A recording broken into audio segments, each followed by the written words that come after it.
Welcome to the Leftover Rewatch. We're on episode number 3, Off Ramp. This is a Lori Tommy episode, right? We will be judging Amy tonight. But that show was a big deal for me. I don't know about you guys. My grandfather was a judge, and oh, really? And during the last years, he would watch that every morning when it was on repeats. In the morning, like the TBS or whatever played 2 in a row, right? And I ended up watching that whole show. Well, I watched it live because my wife and we watched it together, and she loved Amy, and then she loved Tyne Daly, and she said one time, I like her. She's good on the show about Tyne Daly. They really work well together. So every time I see Tyne Daly, I say I like her. She's good on the show. Every single time, and sometimes she's not even on the show. I'll just say, you know what, I like her. It had some real heavy hitters in supporting cast too. If you look at the lineup, and the one that cracks me up is the girl that played Donna, right? She was the kind of wacky one. Her assistant. She really didn't do anything after that, did she? She pops up every here. I know, but I always thought she was like one of the reasons I watched the show because she was quirky and it was funny. But anyway. And they had the guy that was in Mad Men later, Kevin Ram, who played Ted Chaw in Mad Men, and Reed Diamond was on it. It was a good show. Yeah, sorry. It was. Yeah. If you haven't seen it, check it out. Amy's excellent in it. If she's watching right now, if she's in the chat, I'm sure she is. Yeah, I'm sure she is because. But anyway, Rose here, and Rose said, "I love that show. Watched every episode." So there we go. We're off, and it starts out with a drum solo, and we hear this drum solo at least 2 more times, right? Whiplash style, yeah. Yeah. I wish I could play the drum. I wish I could play an instrument. I just have no musical talent whatsoever. But Lori's washing her car. We don't know why she's washing her car. And Tommy is a GR. Mm-hmm. What? So all that's going on. And then Tommy asks this one GR if she's okay because she's crying. She's crying. She's emotional. She's crying. And then Lori is buying Nicorette gum, right, for smokers that want to kick the habit. They're chewing gum. And then Tommy speaks. He says, "Come with me." So he can't be a true GR if he's speaking, right? Right. Sums up. Mm-hmm. So anything you guys want to talk about in this first segment? Because I went really fast. Well, the drums are a little annoying, but afterwards you realize how effective it is at making you uneasy and angry, which is a common theme throughout the episode. Mm-hmm. Great point, because it was what I like because it is annoying. At first you're like, oh my God, but then you're like going, okay, it's a fast pace. Everything's fast. And like you said, it did a great. In the end, it was perfect. Yeah, I mean, it does a good job of kind of embodying like that nervous energy that we see with Lori all episode. Right. But then we see, I think Tommy's walking with the... well, I mean, I always like to point this out because this is like the first cold open of the season. Well, I did ask you, and you didn't say anything. Well, I was waiting for everyone else to speak. Trying to let everyone else speak before I speak. Did you have a comment, Ethan? Maybe I don't. Okay, go ahead. No, just saying it's the first cold open of the season. Like, we don't hear the song right away. They start with the drums. They start with what is up. And then, they like remind you, oh, we're back in season 2 of The Leftovers with that music afterwards. Yeah. And I was thinking about it as we rewatched this. I mean, if you actually watch these 3 episodes back to back to back, that would have the additional effect, the cold opening of like literally pulling you from one part of the country back to the other, like really causing like a break there and a shift, tonal shift too. Mm-hmm.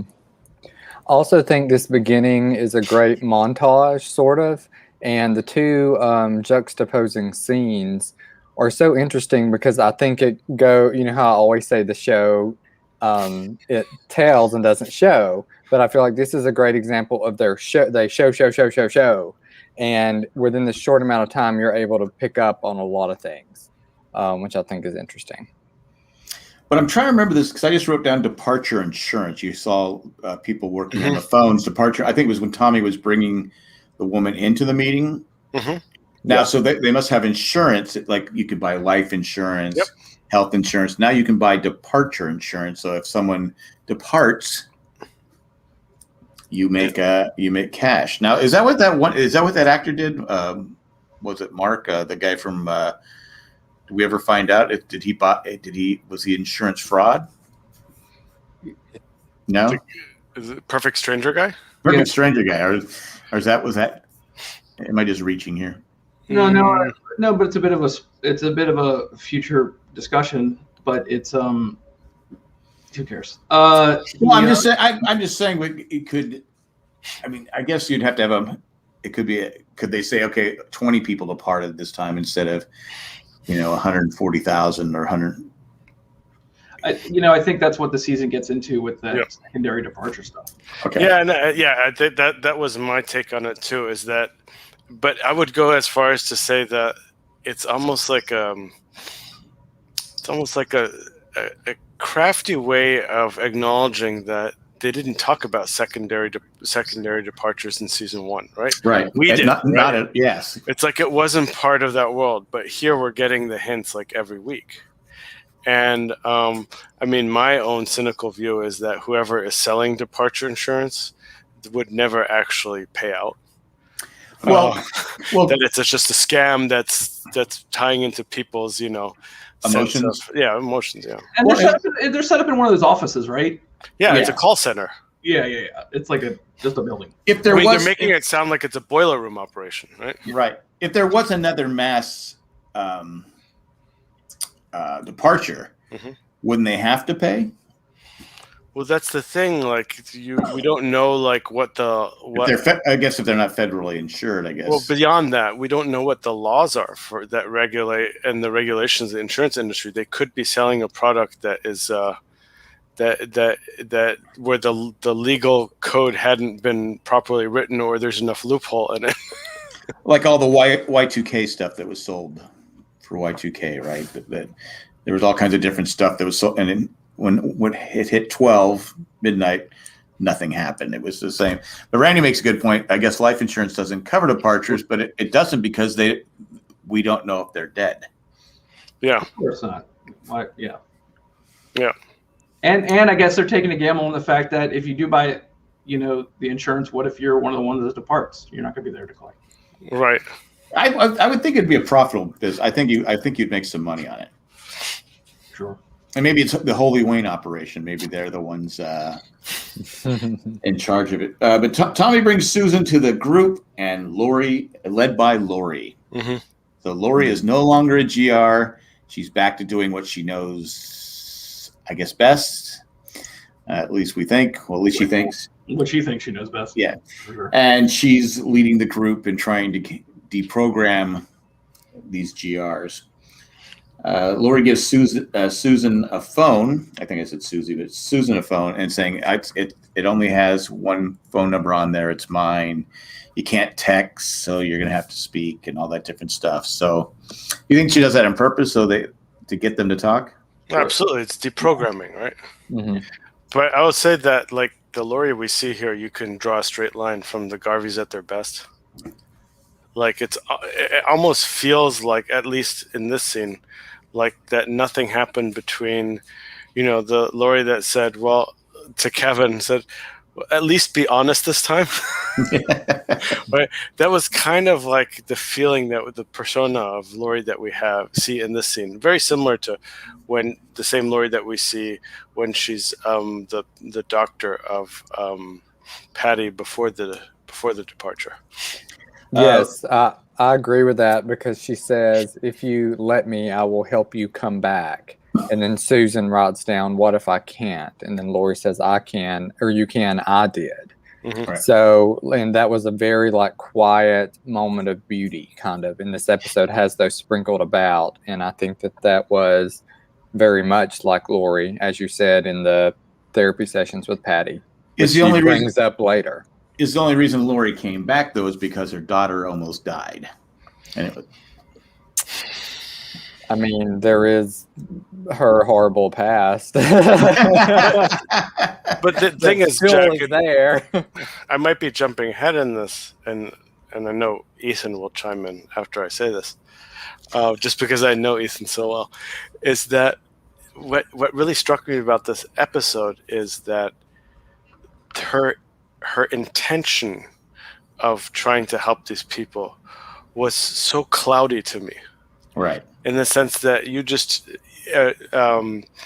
Caleb, you just described that scene where she's, trying to help this person. But it's just because of what we know about Lori for the whole episode, and also from that recent episode we saw in terms of the Garveys at their best, it doesn't feel that empathetic.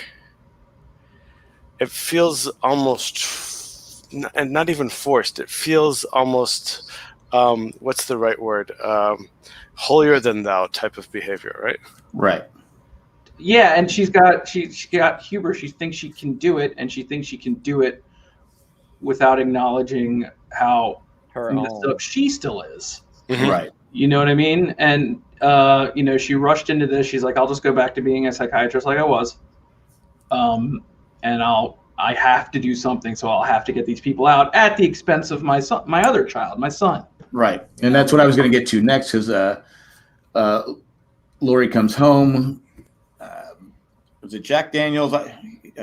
Tommy had a big bottle of something there that he was drinking, and he has a Holy Wayne videos. She's watching, Lori watches some. Tommy is drinking, and I wrote down, I go, Lori's trying to help everyone but her kids. Mm-hmm.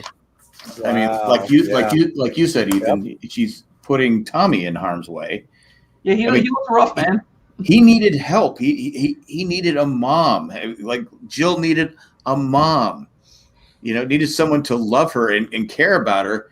And Lori is just all over the place. And maybe she's just been that way her whole life. Mm-hmm.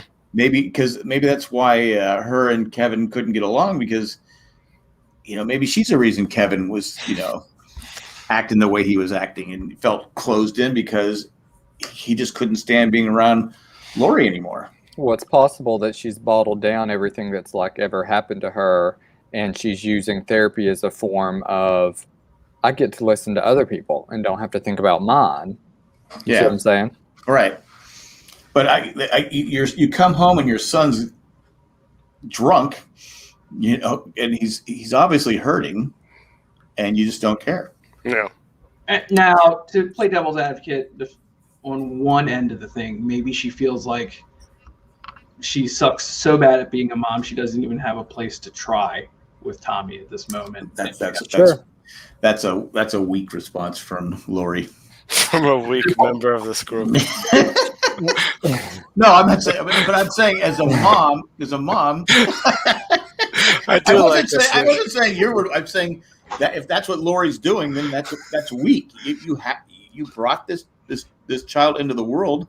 You have to do everything you can to help this person. Hey, now she does say that he can sleep in her bed that night because she's going to go over and sleep with Susan. That is nice. It was very nice. Yes. You don't have to sleep on the small couch anymore, Tommy. You can go sleep on the. And quite frankly, her hair is impeccable. Her hair is impeccable, so she's taking the time for that. So. That's true. Yeah. Lori's becoming this rewatch is becoming my least favorite character. Yeah. As far as likability, the acting is so good. Mm-hmm. That's why you don't like her. Yeah. I mean, and it's so well written. I think they're doing that so we don't like her. Oh yeah. Right? I mean, it's a testament to the writing and to the acting. Mm-hmm. Right. How much you hate a person that's kind of like Joffrey on Game of Thrones. He's so good. If you see that guy in the street, you're gonna hate him. I love Joffrey. He was great. Joffrey? Yeah, he was pretty rough. But wouldn't y'all agree that there are moments in this episode where it seems that she genuinely, if not wants to change or whatever, just at least feels guilt? I think she does, but we'll get to this later on. But it's like okay, I should probably do something about that. Oh, there's something over here better for me. Something better over here for me. Oh, so I'm going to put this aside. I wouldn't say that she's consciously or subconsciously thinking in terms of this is better for me. I think there's part of her persona that probably is best described as self-righteous, right? And she's doing something that she thinks is better for lack of a better term, society, right? I agree, but she's not doing it on purpose. It's just who she is. She goes, this could be better, but it's also we'll get to it when we get to it. Yeah. But anyway, Susan speaks, and we find out Lori is writing a book about the GR. Mm-hmm. So that's a good deal. Well, and she does say she's writing the book so she can have the money to help these people that are. Mm-hmm. But go ahead. Well, I think she's, she's kind of like Kevin in the way of, Kevin thinks if I just dig up this body, everything's going to be okay. Right? Lori thinks if I get this book published, all my problems are going to go away. Yeah, I think I agree with you in the sense the second part of what you said. I'm not sure Kevin thought any problems would go away by digging up the body, but you nailed Lori in terms of that assessment, that the issues that she has with her family that she lost, the way that she deals with how pieces of her family departed is almost the opposite of Kevin, right? Right. Kevin, it was eating him in the inside, and Lori kind of almost like escapes it, right? So in many ways, it's almost like when she escaped to the GR and now she's escaping to try and save people from the GR, she still hasn't addressed the original issues. No. The fact that her relationship with her children has changed dramatically. Yeah, and she when we last see her, and I'm sorry, but when we last see Lori and Tommy together, they're walking hand in hand. You think, this is gonna be, but now Tommy is worse than he was before. Mm-hmm. Go ahead, Caleb. Oh, I was just going to say, in that scene, he even asked Lori if she's found the next hive. Yeah, and Lori's like, they're people, not insects. And then she's like, we need to give you a few days before you go back. And then he asked her if she ever misses the quiet. Yeah. And it just really kind of sprinkles that in there that, ooh, Tommy's kind of, biting off more than he can chew right now. Right. Well, he shouldn't have been there in the first place. Right. He came from one cult, and now he's going to another one? Yeah. Yeah, I don't know. The group talks, the group chats. I'm sorry, the landlord. Did we get the name of the landlord? It's like Nico or something. Nico, yeah, I forgot to write it down. Landlord needs an extra $200 because, people poop at night. Night poop. Listen, I was gardening this week and I was listening to the Jay and Jack podcast. And you two started singing Night Poops. Night Poop! Night Poops. And I lost it. I lost it in the garden. I lost it. I started laughing so hard. I haven't laughed that hard in a long time. Thank you for that. It was that was one of Bob Sager's best songs. Night Poop! Talking about, because you lose a little bit of weight at night. It feels good. You're relieved in the morning, right?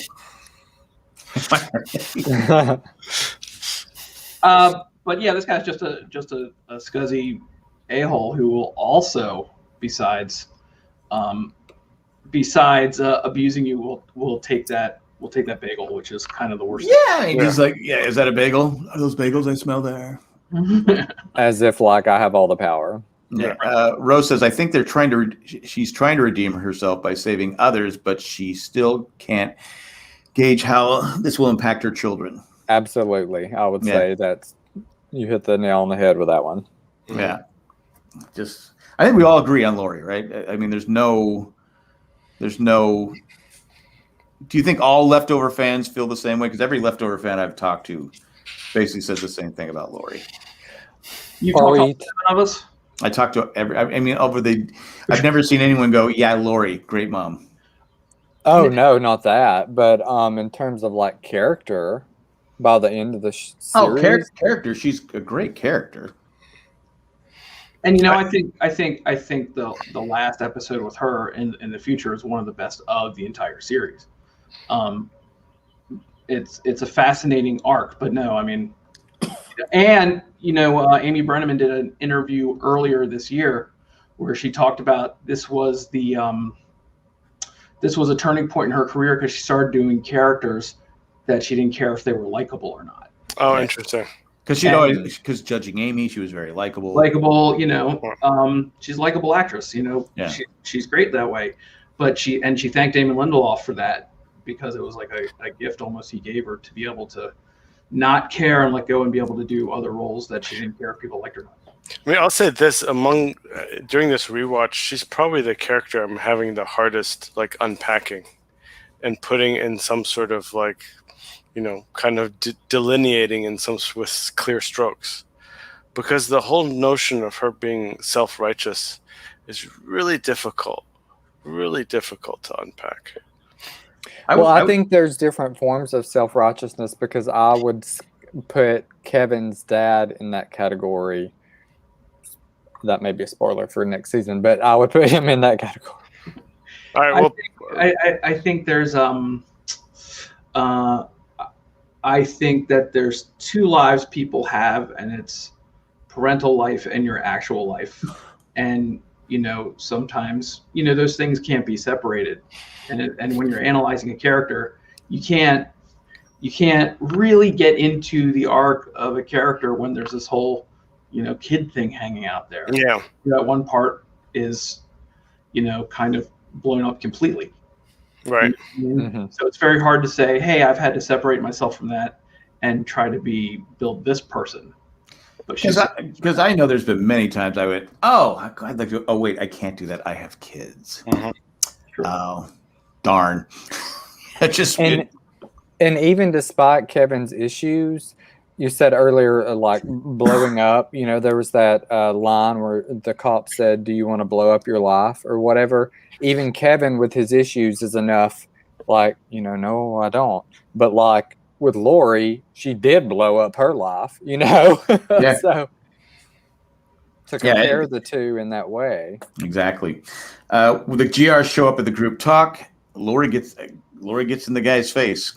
Doesn't back down. Now, does she do it because she knows they won't hit her, or she assumes they won't hit her?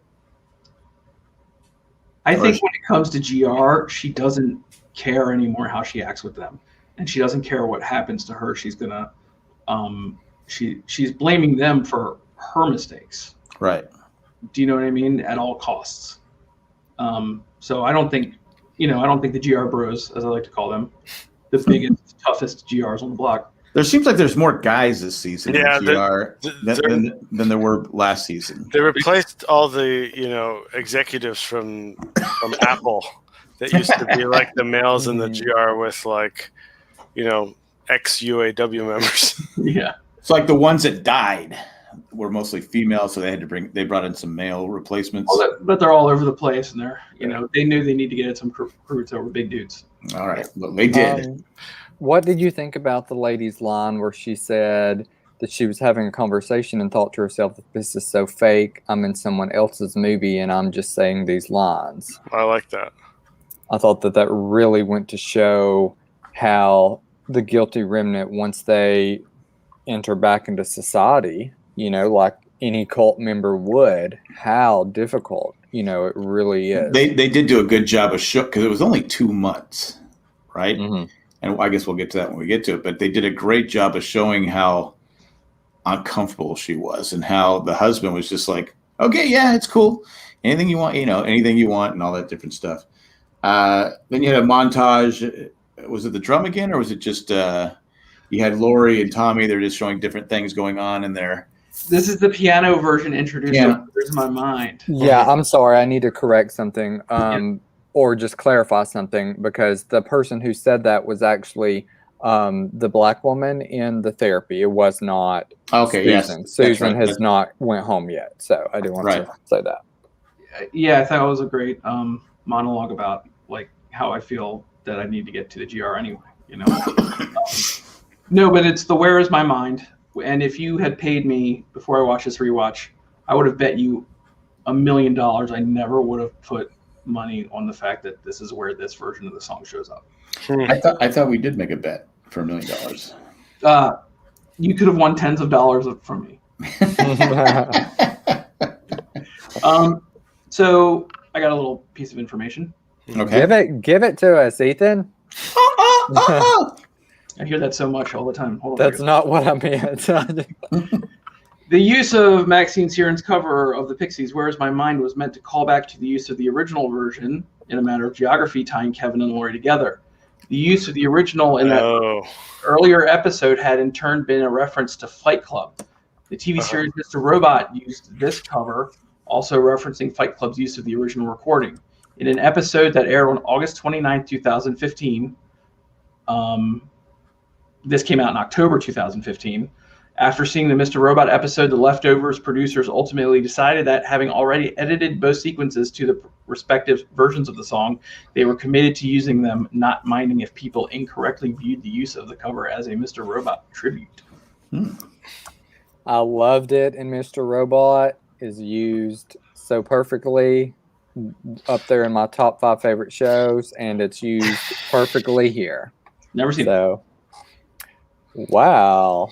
That really surprises me. I saw 2 seasons of Mr. Robot, or season and a half. Yeah, that's about me too, Jack. I stopped in the middle of the second season. The second season is a little problematic because they keep something going for a little too long. But yeah, I got bored with it. First season's outstanding. Yep. I heard it really comes back in the laters. That's what I hear. It's only like 4 or 5 seasons. 4, I think. Yet, so. Do you know? I had thought about this. Maybe you covered it in what you read, but I'm wondering if they meant to play those songs chronologically at the same time, like for roughly the same time for Lori and Kevin, like that would be like when they use that as background music for Lori, that would be happening. What she's doing roughly at the same time as when Kevin's listening to it. That's great. I think that sounds awesome. I would like that to be the case. We can say it's canon now. Yes. I do like we see Lori sees a mom and a young little girl, and she's got to be thinking, I used to have a little girl. Yeah, that's what I was talking about. Is sprinkled in the episode. There's these little moments of like, right. She clearly feels guilty. I mean, unless she's just like a psychopath. It's like it's obvious that she feels guilty, but I think she understands that she can never undo what she did, and it was such a terrible thing that like there's not really a lot, moving forward with that. But when you see that, that just is like a dagger to her. But she did it to herself. So how sorry can we feel for her? Well, not much. Ethan hit on this point at the beginning of the episode when Jack was asking about how she handles Tommy. And I think Ethan said, look, she realizes on some level that she did something so wrong, but it's such a big void to fill that she might not be able to do it or try, right? So I do think that really probably come into play here in the sense that when you've done something pretty horrendous and you don't necessarily think there's a way out of it, you might not even try, right? Yeah. But the longer you go, the harder it's going to be to mend, right? Right. Well, I think at this point in time in the episode, she's assuming that she can't mend it. Yeah. But Tommy is still, well, I guess we'll get there. Anyway, she takes Susan to, we're outside Susan's house, and Susan comes out, and her son Kyle, I believe it's Kyle, runs up to his mom that he hasn't seen in 2 months and gives her a big hug. And who didn't have a tear there? Who didn't go, oh my God. Oh, it's so nice together. Do we know that it's only been 2 months? I thought she said 2 months. Oh, yeah. I think she said it was only 2 months. I thought she said 2 months. Oh Lord, they got her good after 2 months. Yeah. That's weird. I would have wrote that differently and had her be in there longer about her drastic actions she takes. Well, I think that's why the husband was so accepting her. Yeah. It's only been 2 months. Yeah, that makes sense now. The wonderful thing about this storyline is that there's nothing wonderful about it, but what's amazing about it is because it's leftovers. And I didn't remember all the details of this in the rewatch, but because it's leftovers, you really don't know if this is going to be tragic or okay. Right. Because that's one of the things that Leftovers does so exceptionally well. That things tend to skew towards the pessimism and the dark, but there's enough wiggle room for optimistic outcomes, so that you really are guessing on everything up until the last moment. Right. And Even on these subplots. And this one really, really leans into the pessimistic, like almost harder than any episode. In fact, I think it's one of the best episodes of the first season. The second season. No, it's one of the best episodes of the first season. Because it feels like a first season episode to me. Interesting. Okay, that's where I thought you were going, but I'm with Caleb too. I just like going, okay, I'm not going to question. Like what? So the like expert is mixing up the 3 seasons? What? I like that we're going to start treating episode 3 as the final episode of season 1. It has a bigger, huge part of the grand scheme, which we'll talk about later. But, when at the end of this episode, I was like, wow, this feels like first season, Leftovers. It has a great jumping off point. They should have had the twins show up. I think they were the GR she ran over. We haven't got that. I do want to mention before we go forward that they're probably, for anybody who's not watched the show and is watching along or whatever, if you watch, you already know, but we probably will be discussing suicide as well as sexual assault and or rape. So just, trying to be conscious of that. Plan ahead or skip ahead is what I meant to say. Susan, but we have Susan is talking with, I think her husband was named Glenn, right? And Glenn wants her back. Glenn's like, hey, you're welcome back. And then Lori's asking, are we there yet? I don't know if she was asking about her bed. Mm-hmm. I think that's a little later. That's later. Okay. Yeah. And then she says, Glenn is angry like Lori. You're angry. Yeah. I'm not. Yeah, totally. It's angry. Like I'm happy. Even a little bit of self-realization right there would have been so much better than. Yeah. And did you notice she didn't miss a beat? She didn't let them see that she was angry at all. It was almost like an immediate response. And I even replayed that scene back and was like, God, she's not showing her cards at all in that scene. Well, again, which is good. But you joined the GR for a reason. You left the GR for a reason. You have to be angry about something. Or somebody, right? Yeah. I mean, your poker skills are good, but common sense says your life is not good for you. Well, she's got that psychiatrist professional thing in her faces. She's one way when she's by herself, and then when she's in a professional mode, it goes up, and it's over. And examples of that happen later in the season when I'll point out when they get there, and it's kind of the most annoying thing about professional people that I hate. And that's why I'm so glad that it's only been a few weeks since we saw the Garveys at their best, because it was the scene that you just described. The way that she reacted was exactly the same way that she reacted to Patty. Yes, in that session. Totally. Tommy brings Howard to the group, and my question is, Howard, is he really Tommy Chong from Cheech and Chong? He looks just like him. Of course, we don't know. He doesn't know. I would think Tommy Chong would speak, right? Because Howard doesn't speak. I don't know, man.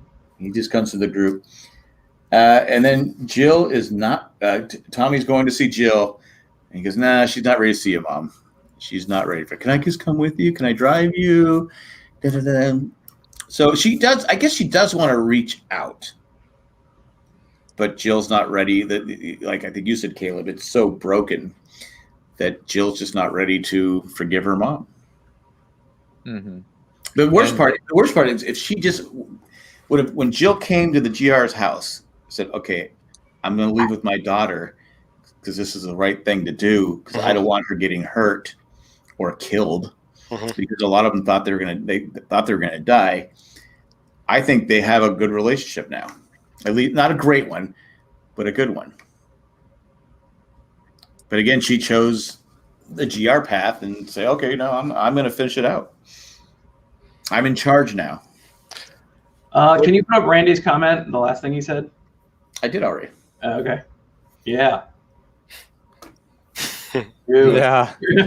But I mean, Jack, this whole unresolved issue with Jill is what makes the Lori storyline so difficult to unpack. Right. I mean, obviously, it's good. It's good for television. Yeah. But in real, if you want to, she wants to mend things with her daughter, but she's made mistake after mistake after mistake, and like we said, now she's doing it with Tommy. Yeah, I mean, he's sleeping on the couch. She has the bed, and then he's infiltrating them. Because even you had the Garveys at their best when Jill had her science fair and the mom couldn't make it. Oh, that's okay. You never make anything anyway, and I'm a terrible. No, you're the greatest mom in the world. Blah blah blah blah. So maybe she's always been this way.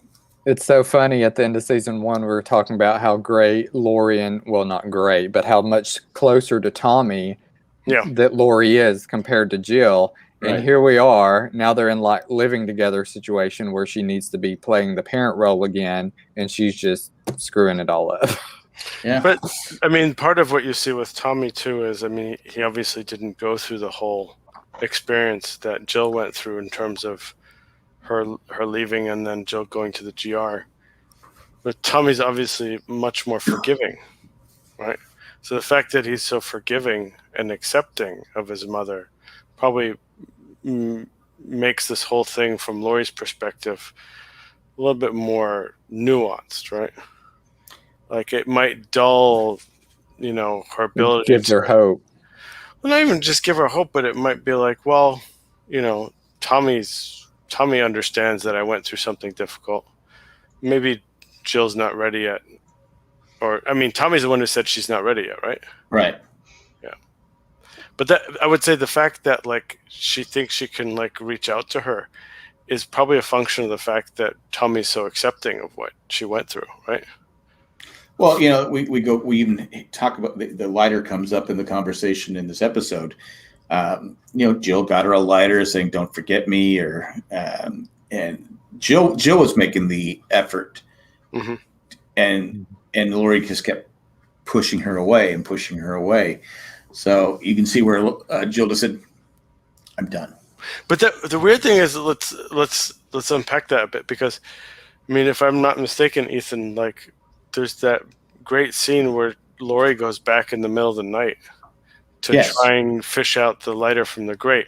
And the weird thing is, at that point in time, like, based on the way that Amy Brenneman was playing the character, and even before she was speaking, right, she seemed a lot more empathetic than the Lori that we saw in the Garveys at their best and in most of this episode tonight. Right? Right. Well, like I said, if Jill had known that she had gone back for the lighter, or if Jill had known she would sit out on the swing set looking at the house, I think there'd be some window there for them to get back together, or at least to have some kind of relationship. But again, it's one of those things. It's believable because it happens so often with families, but it just, like I said, is what it is. I'm trying to figure out where I'm at. Lori's sitting in the car, and she sees either bird poop or something dead on the windshield, or just dirt. I think it's a piece of somebody. It's an orange. Well, she hasn't hit him. She hasn't hit him yet, has she? Well, that's a question I have for you guys later. It's she's been hitting people a long time. Okay. I know you think that. I'm not 100% sure. Oh yeah. Well, I kind of lean towards what Caleb's saying, because she really, when we get to it, she really didn't have any issue with it. There's only one scene that makes me think she's been doing it a lot. Because when I very first saw this episode, I thought the first scene we saw of her washing her car was basically a preview of the scene that we saw later. Right. But she washes her car 3 times, so she at least. It's that second time in the middle where she's wearing completely different clothes and doing it. It's like, yeah. But she, I think she could have been doing this all the time, because she knows that law enforcement doesn't care if you kill anyone in the GR, and she knows this. Well, she has that line to Tommy, at the very end of the episode also. Yeah. So at one point she's trying to save him. The next time she's trying to kill him. Yeah, that's part of the anger that Susan mentioned. But in Lori and TV's apartment on the TV, they're mentioning like basically the end times and Australia, and there is a specific mention of David Burton for is this the first time or the second mention? The first mention, as Ethan pointed out so astutely in the first episode, was the letter that the guy on the pillar hands down. Right. Yes. Okay. Right. But this is the first time they mention it in terms of describing, who he's this guy known was. To the world or to the news, at least in this pocket. Emerging from the cave. Yeah. Yeah. And then she asked if Tommy says, yeah, Jill took the letter. Didn't say she ripped it up and all that.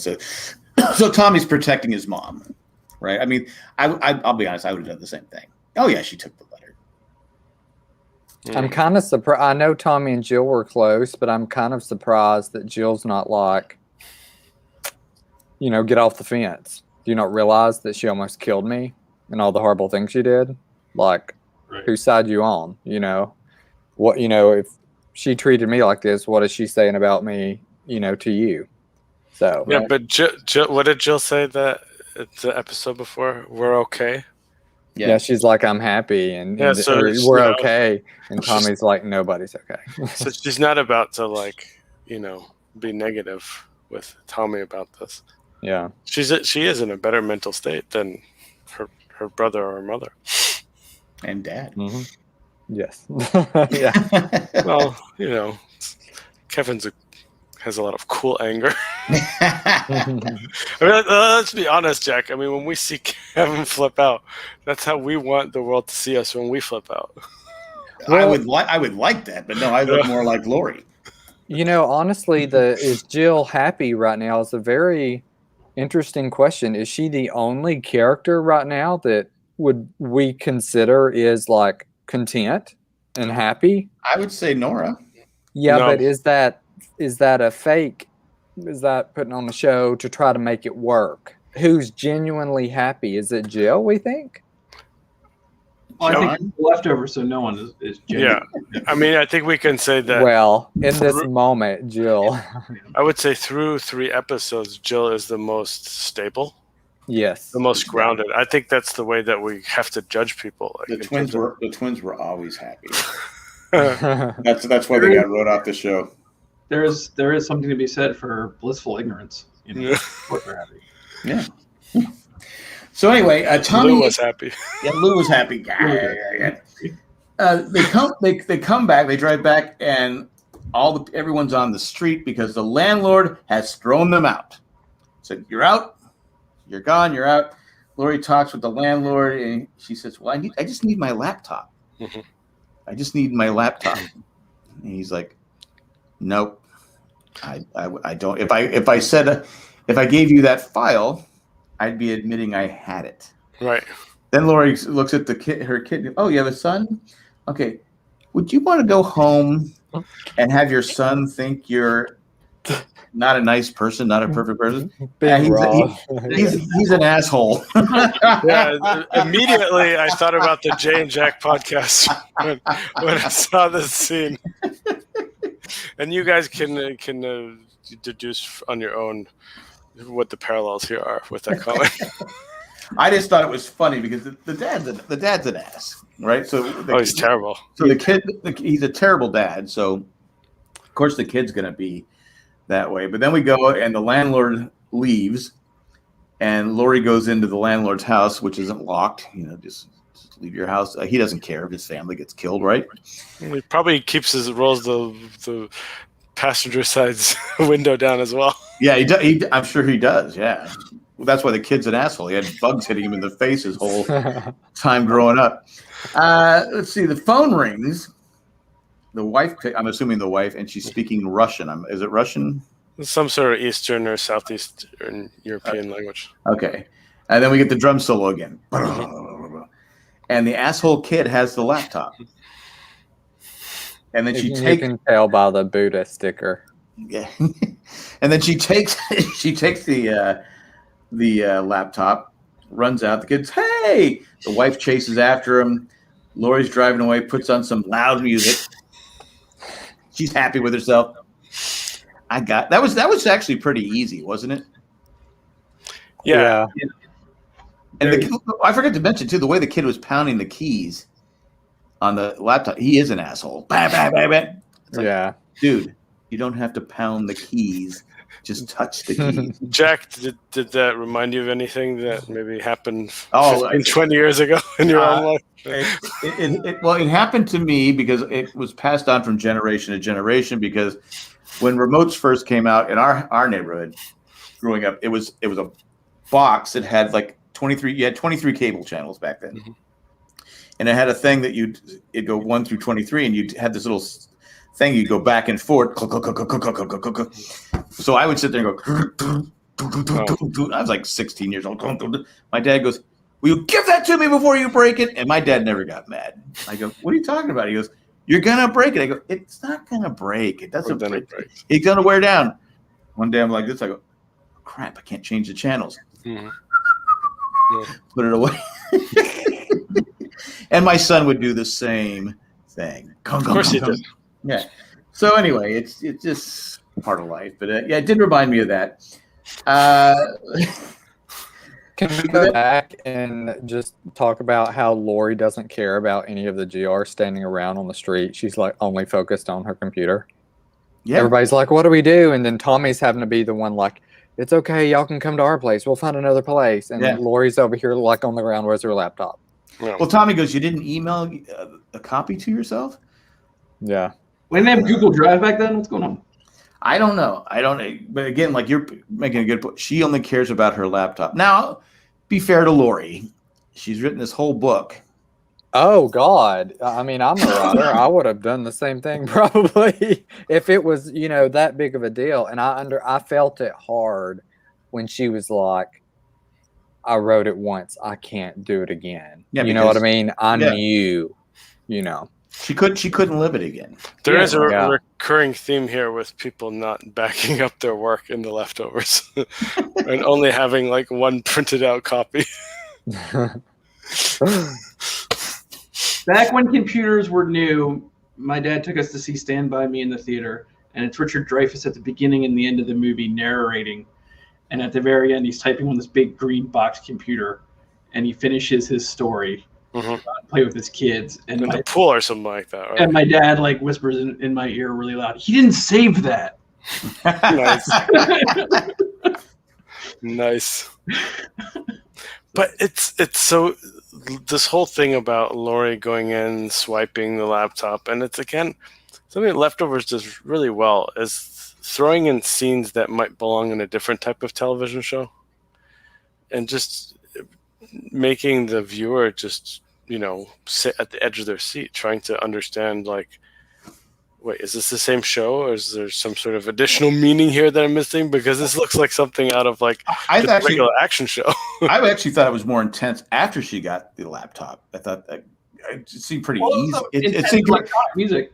It just seemed pretty easy that how she got the laptop. She get in, the kid has the laptop. I mean, it could have been anywhere in the house. It could have been at his office. It could have been anywhere. But it was kind of convenient. But I thought the scene where she's driving, she sees the two GRs in the road, turns the music off, and then starts revving her engine. They're just standing there. They're not moving. And then she turns the music back on. No, she runs them over. Then she turns the music back on. And it's just the satisfaction on her face from killing these two. I'm assuming they're dead because they went flying pretty good. But that's what the GR want. They're supposed to be okay with that, which is kind of weird that they're sending big GR bros to go get people. Right. Dare I say they are living reminders, and Lori does not like that because she thinks she's fine right now, and she doesn't want to, be reminded of them when she's on a high or whatever. She's not angry. She is not angry. She prints out her manuscript, sends it out to different people. Lori talked with Glenn and Susan about his mattress because Susan's been used to sleeping on the floor. Is your mattress soft? all this different stuff. And then Glenn doesn't want to say anything to make her leave again. Mm-hmm. And they like talking about her like she's not there. Right, exactly. Well, she's not talking, right? She's just kind of standing there. No, but she doesn't, at this point, if you can kind of tell, she doesn't seem happy, Susan. It's like she's not ready to come home yet. But Glenn wants her back, and I have a theory about why Glenn wanted her back later on. But she says that, that's not why she left.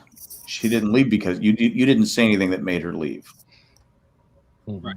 Right, because I left my husband, and it wasn't anything he said. He did kind of say "F you, Lori." Yeah.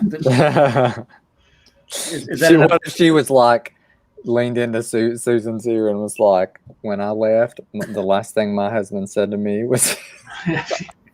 Yeah, but we don't know if that was the last thing. I know. And it definitely wasn't, actually. So.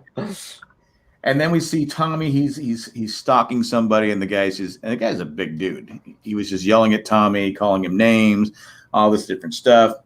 And then we see Tommy back at the GR's house, and he asks this young girl if she's happy. And he goes, right down, I know somewhere safe. And then she blows a whistle. And all hell breaks loose. And all these big GRs come down. And these whistles that Matt introduced to the GR. Yeah, exactly. Way to go, Matt. Or Kevin did, actually. Yeah, it was Kevin, yes. And then the GR, he's handcuffed to a truck. And so at this point, we don't know what's going to happen to Kevin. I mean, not Kevin. Tommy. And the truck door opens, and I like how the sun comes into the it's like the light comes into the truck, and we see Meg. She gets out of a car. Beautiful shot with the blurring and it's a fantastic scene. And then, as you mentioned earlier, Caleb, we have kind of a sexual assault here. Meg takes Tommy's pants off. She has sex with Tommy, and then she just takes off. She leaves the truck. The guys come over and start grabbing him. He's doesn't have his pants on. Throw him on the ground, and she's pouring gasoline on him. Was she doing it, or were they doing it? They were pouring the gasoline. Yeah, which is not something I want. I don't want gasoline poured on me. Yeah, it doesn't seem bad things happen when you have gasoline poured on you. And then Meg holds a lighter right up to him. Yep. Lights a cigarette. And then she says, tell your mom Meg says hello. She pulls a Biff. Say hi to your mom for me. Yeah. So I thought this was a pretty awkward scene, pretty intense scene. And then Tommy just had that look like, what the hell is going on? And they drive away, leaving him there with his pants next to him. But I would have gotten that shirt off as soon as possible.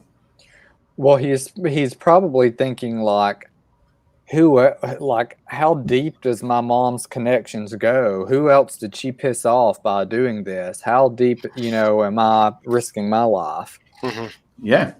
I do have something else to say about this at the end, so if somebody can remind me, it's in all caps, so maybe I'll go back to it. But yeah. Okay, so you don't want to talk about it now? You want to wait? It's just of Meg's location at this point, and how far she drove, how far Tommy was taken, and where this took place.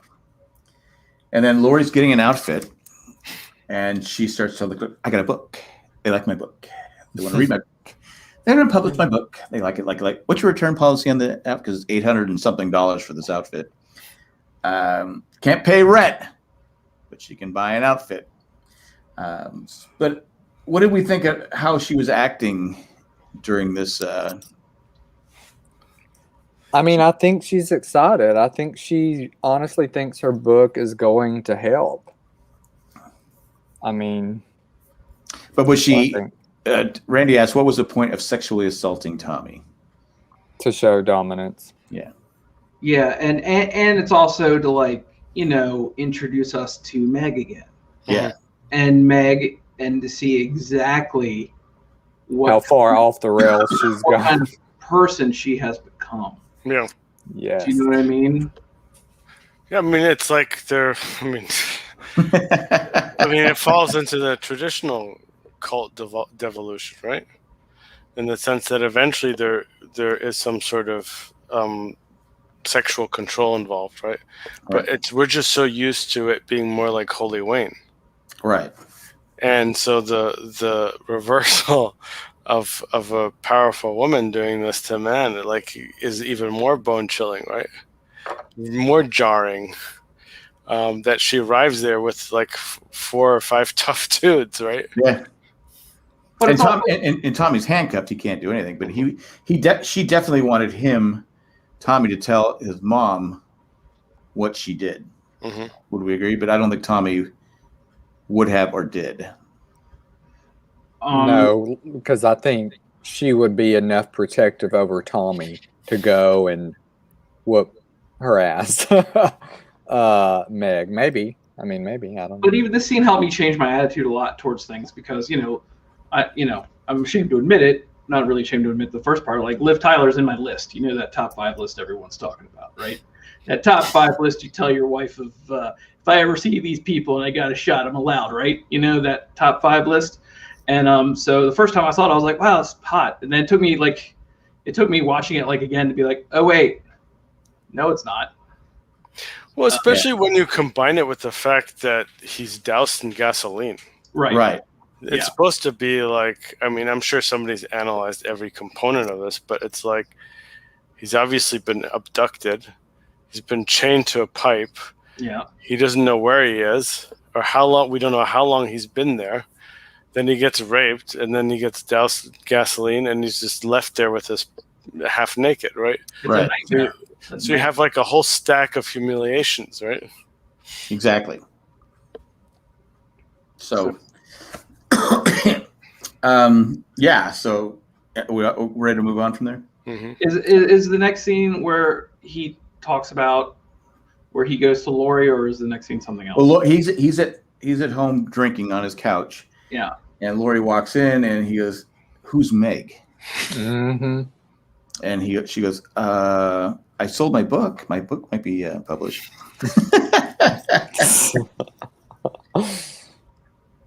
But he's like yelling about. Is this when he's yelling about they have an answer for them? Yeah, he goes, "Maybe they're not wrong. Maybe right." Not yet. What they say here is, Lori tells Tommy that she recruited Meg, and then Tommy says, "Like you recruited me." Yeah. Right. This scene. Mm-hmm. Yeah. So, but Lori's, well, my book. Keeps going back to the book. Then we go back to Susan. She's not sleeping. She turns off some alarm. The husband's alarm goes off. Then we see him going out to dinner. They're having fish. And she stares at the dead fish for a lingering glance. So then we see that they're going to the beach. The husband is talking to someone on the phone. Was the husband excited to get his wife back, or happy to get a mom back for her son so he could have more free time for himself? It's all wrapped into one. He wants the things to go back the way he wants the things to go back to the way they were. Right. But I'm saying, was it okay? Yeah, I'm glad I have my wife back, but at least now my son isn't bugging me 24/7, because he doesn't seem to put down the phone.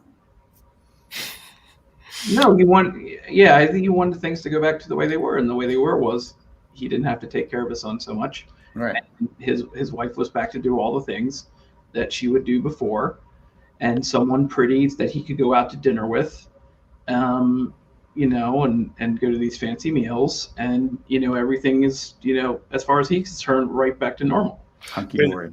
But the thing is, I mean, we're acting as if it's a bad thing to desire some sort of routine that is of comfort, right? No, I'm just saying. I'm not saying it's a bad thing. I'm saying, but was he really excited about getting his wife back, or was it more about, okay, I can get my life back? I think it's probably hard to separate those two. Yeah, it's hard to separate those two.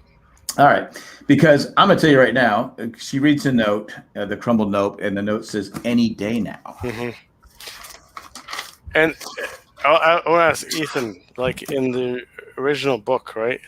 Mm-hmm. There's something within the GR where by a certain time something's supposed to happen to them, right? Yeah. They go to a cabin and then one of them basically survives and the other one continues, or something like that, right? One of them shoots one, and yeah.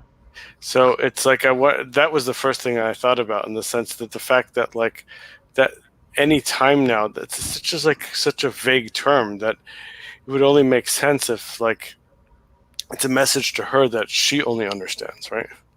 I would go back to Meg. I wrote this down. I forgot to mention it though, but I thought maybe Meg was trying to get pregnant with Tommy's child, just to get another F you to Lori. That was like big a theory going around. But here's my problem with Glenn again. Yeah. Obviously, Susan is not in the right frame of mind. He obviously didn't pay attention. What Lori was actually trying to help. Get it. He was telling her there's going to be issues. Obviously, why is Susan driving? So he can be on his phone. Sure. I just don't. I don't understand why she was driving. I never got into it. Look, if you really want to pick it apart in the real life, what would have happened if you looked at that house where they live in? Is obviously affluent. They wouldn't be relying on just Lori on dealing with the situation. Right. They'd be getting like probably some more reputable psychologists. But I think that again, that's where I don't think Glenn. It was only 2 months. He's probably thinking, okay, she's back. It was just some kind of phase she went through. She's back. I'm happy she's back. I don't think he saw how destroyed how his Susan was not really. Still wasn't happy.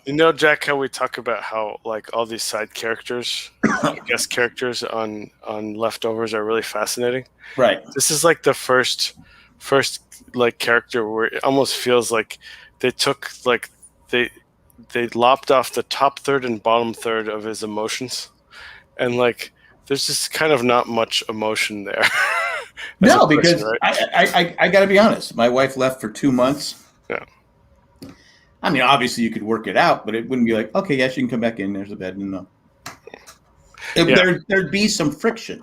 Yeah. Right. But with him, there isn't. And, some guys. He doesn't get it. Well, yeah, he's not understanding her situation. No. And then, of course, she speeds up, and he can't overpower her to get the car to get. I mean, obviously he doesn't want to flip the car over, but I didn't think he did a good job of trying to get control of the car. And we assume she runs into the semi, killing everyone in the car. Can I go back to the Meg scene for just a moment? And I would like to know, when she goes in the truck, they shut the doors. And I just feel like, do we think that she knew what she was going to do before she even entered the truck? Or do you think, because I had this thought while watching it, I thought she gets in the truck and closes the doors, and so the people outside don't know what she's doing. So my thought was kind of like she's getting a bit away from the guilty remnant. We see her speak in the episode, but like she's kind of doing this as a carnal thing, lashing out. The guilty remnant won't let me do this in a way. And so, I mean, it's rape. That's what it is. So you think this is, so Kev, do you think this is just like how the way that Patty get away to have like all day breakfast? Meg's version is basically to rail out Tommy. Actually, yeah. Yeah, I think there's some parallel there. I agree. I have more to say about this later because it ties into the next last episode of the season. Okay. Yeah. Yeah, I mean, when I was watching at the time, I didn't know what was going to happen, but then I was watching going, huh. Yeah, this time I was just like, is she doing this? Obviously, we know what it is, but is she doing this also? I mean, she's obviously doing it for her, but is she doing this as a form of like earthly secular pleasure that the guilty remnant doesn't get to enjoy because they choose not to? And here she is behind all these closed doors, able to do that. Did they think she was going to walk in and beat him up a little bit? I think maybe up until they poured the gas. I think Eckhart said she poured the gasoline on him. That kind of changed everything, right? I mean, it changed the perception of what she was doing. Oh, yeah, after the fact, yeah, but nobody outside knows what took place inside. But maybe they did. Because Meg runs things differently, right? Mm-hmm. She's more of a not ignore this. What's the word I'm looking for? Whereas Patty was more, let's just stand there and just irritate people. She was more forceful, and we're gonna go take it to them. We're gonna. She's going down the road of fundamentalist GR. Yeah, exactly. Yeah. I guess we'll never know. But anyway, so then Lori arrives to see Peter. Lori gets the call that Susan has driven into a truck. She goes, "Oh, I gotta go." And then Peter goes, "Hey, we love your book." Oh, okay. She put the phone away because Susan can just wait, right? Yeah, and more importantly, Tommy can wait. Yeah, that's who was delivering the message. Yeah, and I mean, look, she gets into the meeting and she just was able to put that all behind her to focus on. She until this dude read exactly what happened to her and she had to relive it. Right, yeah. But at least at that moment, when the point is I'm trying to make is that when she enters the room, she quickly is able to focus on whatever the task that's right in front of her, and is almost like there's at least for the next few minutes no vestige of the call that she just got. Right, and the phone rings again, and she goes, "Oh," and she puts it on mute. Yep. Mm-hmm. But that was interesting. We find out that remember Patrick Johansson that wrote the book What's Next, that Nora was screaming at. Well, we find out that he probably didn't. It probably wasn't his book. That what he originally wrote wasn't the final heavily product. edited. Yeah, because we find out. So instead of Nora was upset with him, but it wasn't really his words for the most part because it didn't have a story. You have to have a story. You have to have some meaning. You have to give me some emotion to it. And I think the really interesting thing is that this book must have been such a dispassionate depiction of events. Mm-hmm. This happened, this happened, this happened, this happened, and this happened, and this happened, and this happened. Right. Yeah. There was no emotion. It was just matter of fact. Yeah. It's like if you listen to Eric Clapton describe his songs. I mean, it's really because Peter at one point it says, he goes like your daughter. Yeah, and they said Jill. Yeah, Jill. She almost died because of you. And because we've been saying the same thing, and she goes, "I'm not angry. I'm not angry." And this is where Leftovers is brilliant in terms of the recursive nature. In terms of like using the show to explain things within the show, but like one layer removed. And I remember when this first came out, like it was a nice scene because you could see there was a lot of critique, like hit like kind of, what is it? Not third rail. What is it? A break through the third wall. Is that the term? Fourth wall. Fourth wall. Yeah. In terms of they were critiquing, the people that they pitched their show to, right? With this whole thing, right? Now, the wingnut in Australia, is that David Burke? Is it David Burke? Mm-hmm. Mm-hmm. Okay. Yeah, so that's the third mention. Yeah, and then Peter tells Lori, you need to put some emotion into it. You gotta, and then they... He said they know what the GR does, but not what they believe. Yeah. And I do like I do like it was a Lindelof type answer when they said, well, you didn't explain what the smoking was all about. Yeah. Well, they didn't explain it to us. Yeah. Yeah. So we get like no answer on the smoking. It's like it's a giant F you, Lori, with all the fans that we didn't get. And it's like they couldn't make something up. And no, it was perfect Lindelof that we're not going to get the answer. Yeah, no, they spoke to remember, bro. Yeah, and then Peter was talking about how Lori was brainwashed.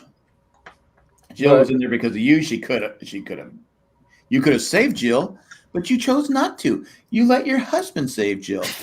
Your husband had to run in and save Jill. He's just boom, boom, boom, boom. And then she just loses it and attacks Peter.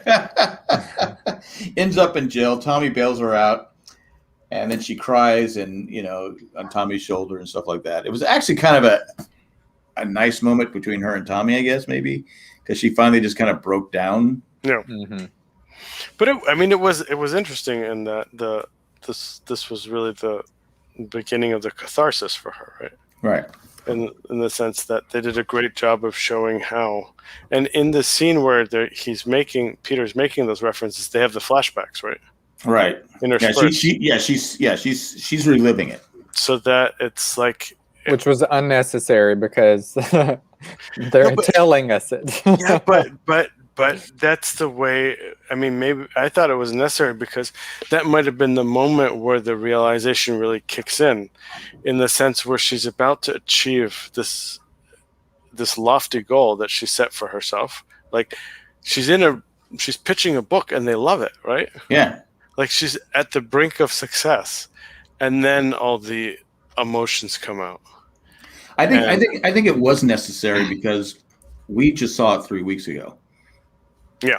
Remember, it's been like a year since people have seen that, and there might be people that didn't watch season 1. Well, more importantly, Lori saw it for the first time now. Right. I think that's the real purpose of it. Is like that now. It's really like now it's Like someone in. put it into words for her what she actually did. Yeah. Right. And she's just like, oh, bad mom. I mean, terrible.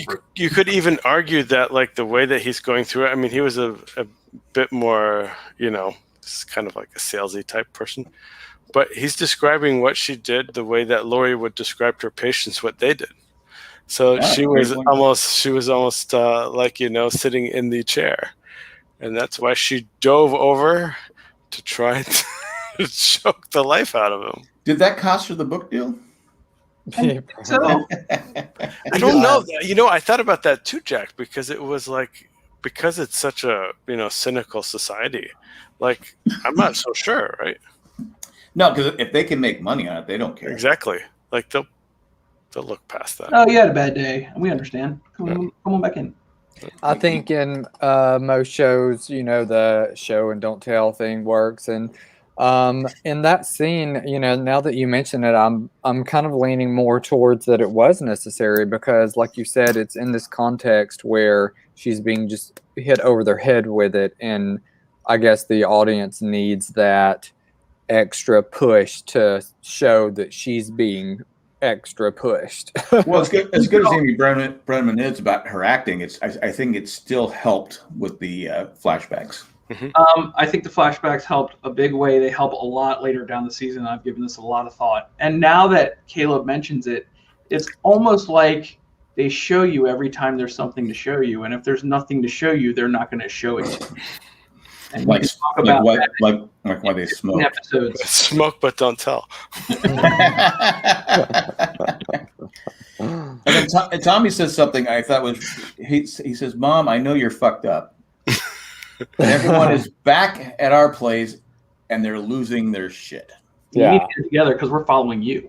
Yeah, exactly. I mean, she can't crumble because these people left, and a lot of them left the GR because of the work she's done. Right? Sure, someone just drove into a truck, but most of them. And then she tells the group about Patty, which I thought was pretty interesting. And then she tells the group about Jill. So she's almost kind of coming clean with, how she became. And then she wants Tommy to tell his story about Holy Wayne. So he tells the story. And then he tells the group, he goes, "Yeah, Holy Wayne gave me the power of love." Most importantly, the way that he delivers his soliloquy is, I'll have to go back and watch season 1, but it feels like he's really like, he's mimicking, like, especially the eyes that Holy Wayne used in terms of he's like kind of looking it's kind of weird. I can't imitate it, but he's doing his best to really channel as much of the Holy Wayne persona as possible. So that's probably why he was watching the videos. And that's probably why Lori wasn't shocked when she saw the videos, because they probably had this plan for a while. Right? I don't know about that, but well, she said, "Tell your story." I mean, they just came home from, Lori just got out of jail. They just came home. I mean, she had to have known this had to be a plan, that it was probably a exit plan or a plan that they could use somewhere down the road. I don't think she's that strategic. Yeah. I really think it was something they put together in the car, and he said, "I can handle that part." All right, but so you think? Well, why was he watching the videos?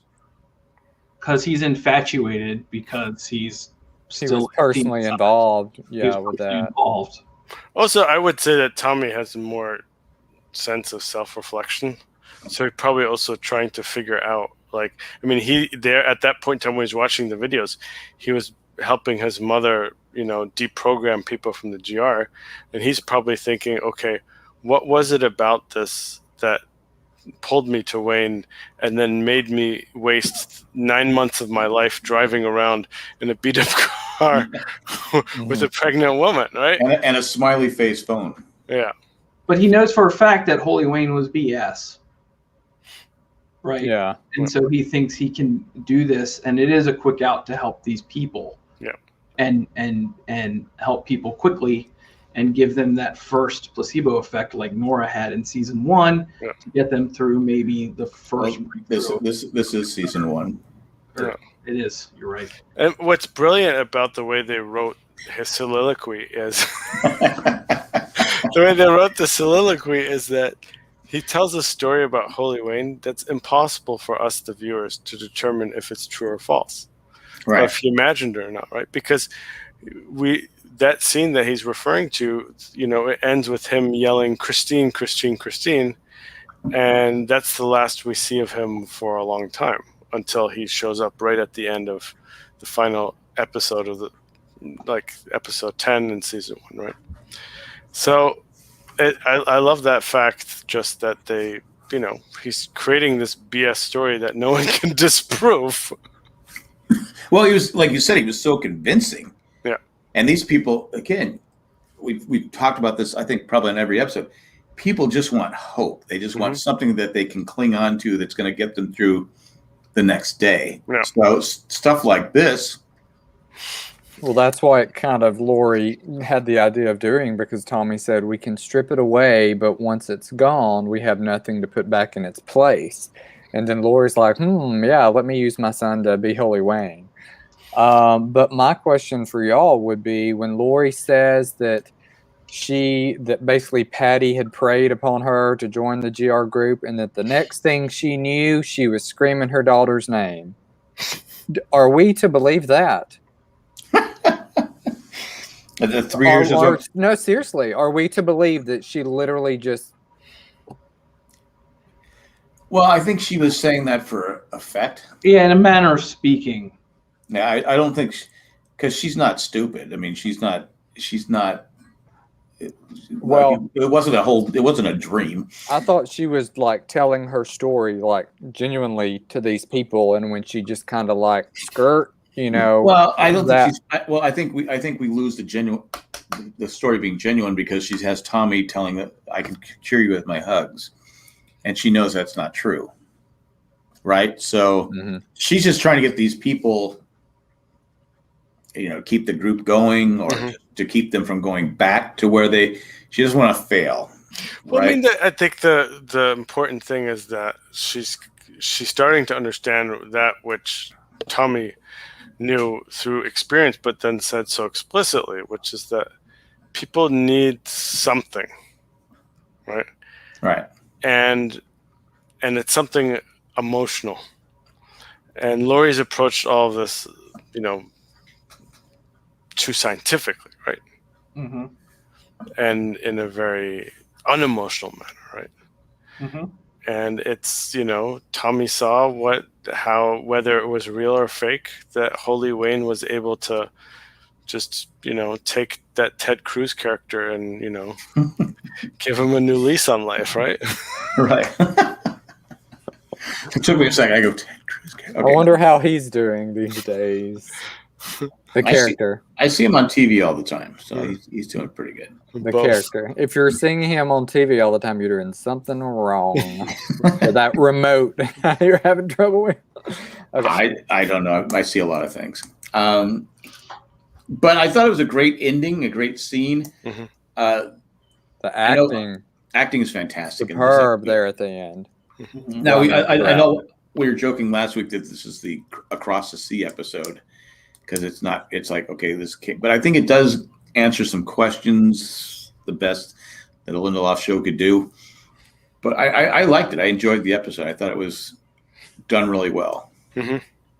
Yeah, and if we're gonna head into some spoiler zone action,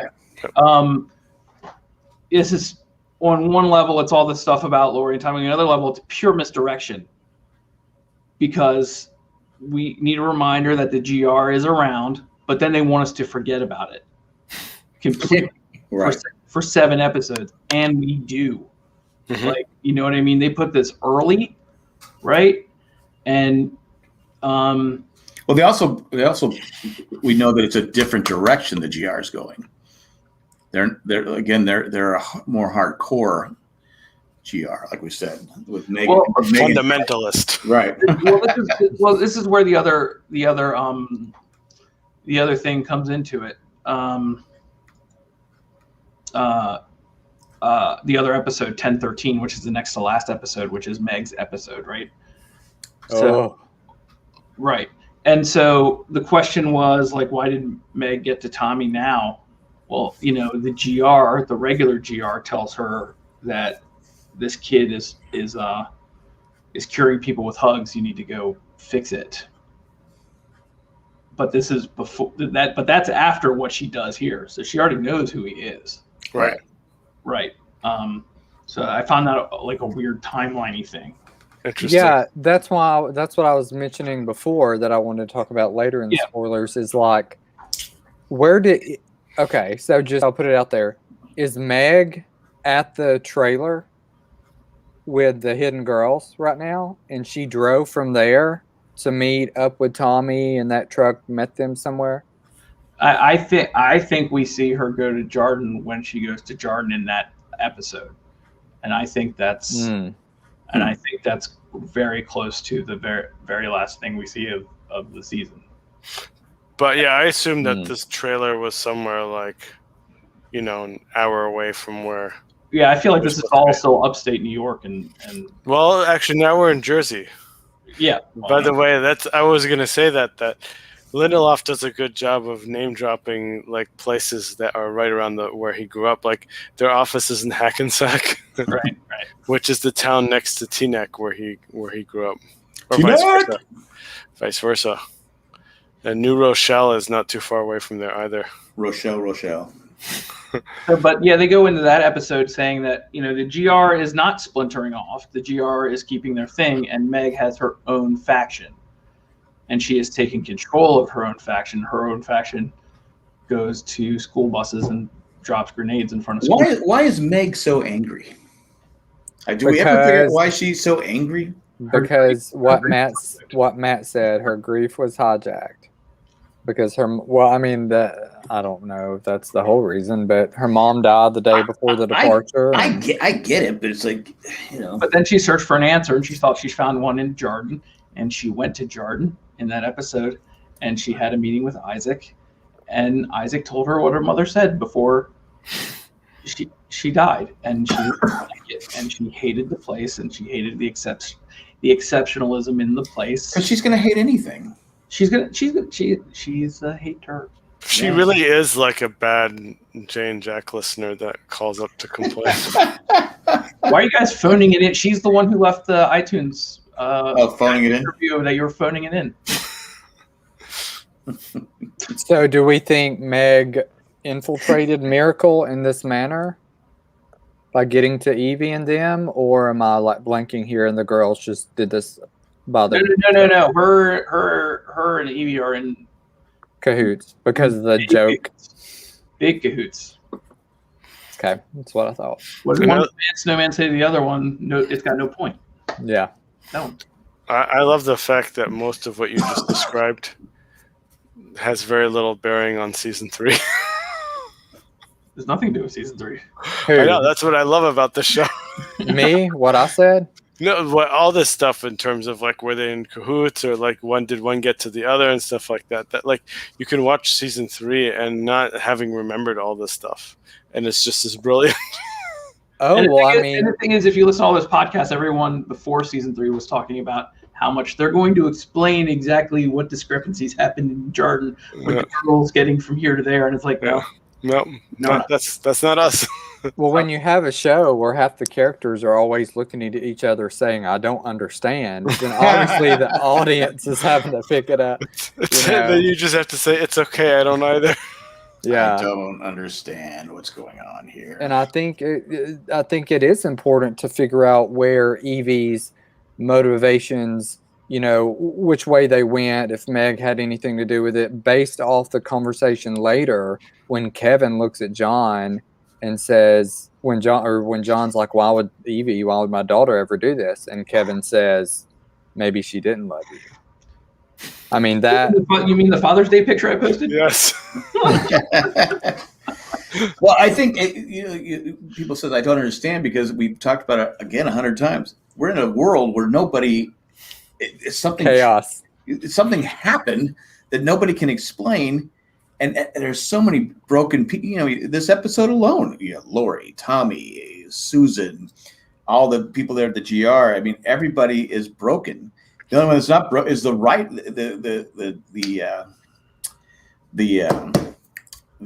kid with the laptop, Jay. No, the book people, the book people, the publishers. They're making mint. They're making gold off it. So are they happy? Who knows? But they're making money off it. So we can't tell if they're broken or not. I did want to point out that guy, the main book guy, mm-hmm. he's also like a veteran of another Tom Perrotta novel turned movie called Election. He was also in Seinfeld. He was Mishka, the tennis player who couldn't play the tennis pro who couldn't play tennis. Right. And go ahead. I was just going to say, I think that in season 2 and season 3 of The Leftovers, especially, you start to see these minor characters like Susan that you are always going to remember that scene. You are always going to remember that character, and she really doesn't have a lot to do with much, but like that was so important, and it kind of, in a way, we might not realize it, but it was like a part of the world building. You got to see these people exiting. How Lori even literally goes inside their house. Well, it's not easy leaving a cult and then coming back into society, especially when society is broken. Yeah. Mm-hmm. It's like, okay, I'm coming back, but the same problem that took me there is still there. Yeah, and in many ways, I mean, I don't know if anyone said this yet, but the Susan's difficulty of reentry is just a parallel to Lori's own. Right. Mm-hmm. Yeah, I mean, it's to be continued with her, how she handles this, huh? What it made me think of was also this really tragic real documentary called Something's Wrong with Aunt Diane. Oh my God, that is horrible. Yeah, well, the same basic thing happens at the end of this show that happened in that documentary. You think, kind of. Yeah. Well, I mean, the outcome is the same. She drove one to traffic, and they tell you that up front, by the way. The documentary is still interesting. Y'all should watch it. Yeah, but what they piece stuff together, but it made me think of that. And since we're talking about The Leftovers, why not bring up an uber depressing documentary? On that cheery note, anything else? I was going to save this for next week, but I think it's a happier thing, even though it has to do with next week's episode. It's You're done podcasting with us? No. It's a great story. Check this out. I have listened to all the off-ramp podcasts I'm going to listen to, and I'm in a new car that I got. Sorry, it's not a brag. I need a new car going. With my son, and we were driving. And what do I decide to listen to? Because I got all this new stuff. So I listened to the Jay and Jack podcast for the next episode, Orange Sticker, because I know that they're not going to curse. Right? So that's the podcast I listened to. Right. And they didn't, and it was great. And we are talking about the scene next week where Kevin puts his muddy handprint. Oh, that's right, yeah. On the window. And my son, out of nowhere, says, "Not Penny's car, right?" Oh my God. And he's the chosen one. Get him to the island quick. Something happened in my brain. And I was like, wait a second. I have a big Not Penny's Boat poster in our guest room. Like, it's there all the time. He's looking at it.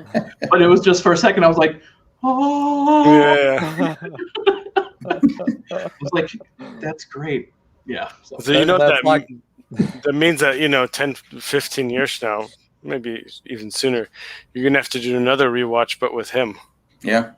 He's art. You know what? I was on Father's Day. I get to do what I want. I went downstairs and I'm like, I need to feel happy. I need to feel like this is my day. I go down and turn on International Assassin. Of course you do. Yes. And he's like, the episode the Roe hates. We're going to change that. And and I sit down and I watch it, and he comes down like towards the end. And I was like, dude, you don't want to watch this with me. He's like, I've already seen it. He throws her in the well. And I'm like, all right. Wait, how is he 6, 5, 6, 7? 9. 9. Okay. He's 9, but he's super smart for his age. Yeah. He's and very smart. Shirt. Yeah. Anyway, can I promote my Lost on the Couch shirt? Sure. They do YouTube Lost rewatches, and I won this as a giveaway. They're awesome. Yeah. So, but we're awesome too. So what episode are they on right now? Season 3, episode 4 just dropped today. Every Man for Himself. Do you feel like saying Nikki and Paulo are gonna die, like in the chat? Oh, like for their videos? Yeah. No.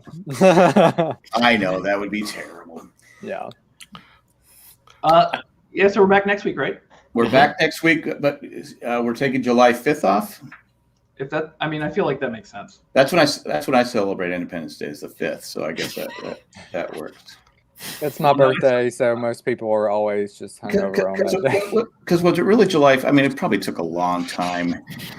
The record was 76 when they tear off the pages and the records are come on, the records good back then. They didn't have computers and stuff. So my birthday? What are you talking about? No, I'm talking about the signing of the Declaration of Independence. I was. Oh, okay. Which mine is equally as important. I was born at 12:02 in the morning of July 5th. So you could have been a 4th of July baby, but you just decided, screw it, I'm going to be late. I always joke and say if my mom would have pushed harder, I'd been born on the 4th. That's right. These fireworks are for me. Me. Randy, don't ruin the Lost for her. Just tell her that Henry Gale's a good guy. Yeah. Anyway. Oh, Randy in the chat. Yeah. Randy said they got a woman in the office to start watching Lost for the first time. Awesome. Okay, you need Shannon. Okay. Dude. Spoilers, man. Not for Randy. I'm just thinking about how many weeks Jack spent rewatching that.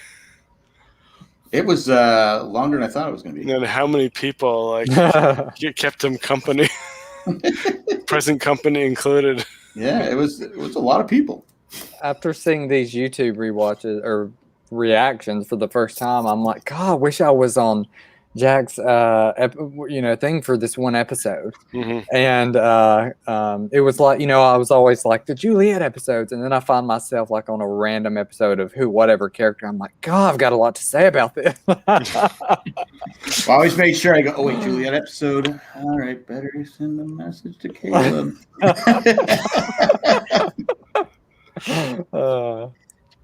Because I don't want to get in trouble.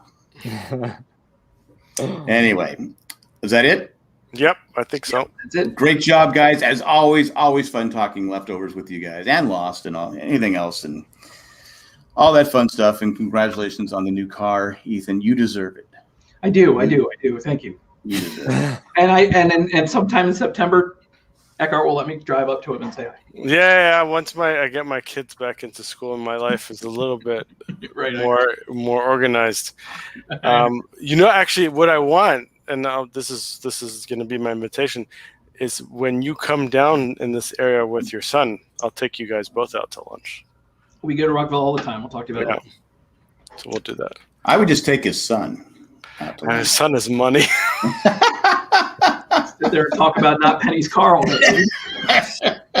He'll give you his thoughts on Westworld season 3. I mean, we're just gonna let him talk the whole time and just like be entertained. So that's what we're gonna do. Well, that sounds good. I hope you film it. I hope you go on Facebook Live or whatever they have now. Oh, he's a natural at the medium. Yeah. He'll probably bring his own lighting. We just gave him our phone for some stupid reason. Dad, can you give me that? Can you put my cue cards over there? Can you hold the cue cards? Yeah. Okay. Well, there you go. Dad, you're in the shot. Just over there, Dad. Over there. All right. All right. Great job, guys. Thanks for everyone that joined us in the chat. And eventually we'll have Ro on here because she hates International Assassins. Bye, everybody. Bye. Bye.